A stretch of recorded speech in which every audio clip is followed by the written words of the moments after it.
You know, that's not the only Queen City team in the headlines tonight.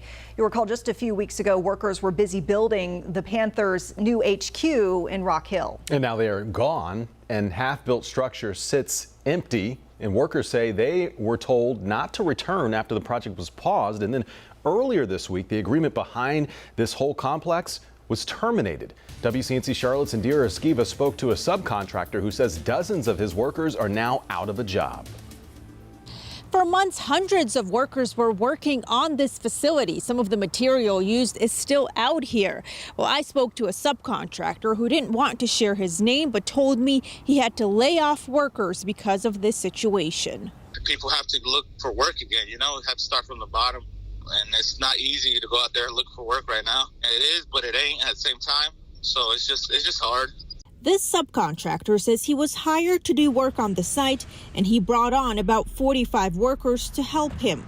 He says those workers learned that the project was paused in early March when news reporters came out to the site. Workers were later called into an office, he says, and then told they had to pack up and leave. When you hire a person, you don't just hire that person, you hire their entire families, Kind of gets to you when you start thinking about it. 14 carpenters working on the project were with the Southeastern Carpenters Regional Council.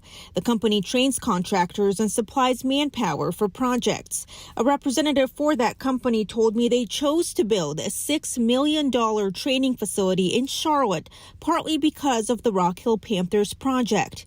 It's hard for them to believe a project of this scale could just end in practically one day. I mean, it's upsetting, just the whole situation, and kind of in shock, You wouldn't think a project like that would close just one day to another. A spokesperson for Tepper Sports and Entertainment told me the organization does not have a comment. In Rock Hill, Indira Esquiva, WCNC Charlotte. We've been following the backlash surrounding the Panthers facility project since the very beginning. Right now on our website, we have a timeline showing the events that led up to the termination of agreement, and from the initial talks to the financial dispute and the fallout afterwards. All you have to do is log on to WCNC.com and click on the article on the homepage for that interactive timeline.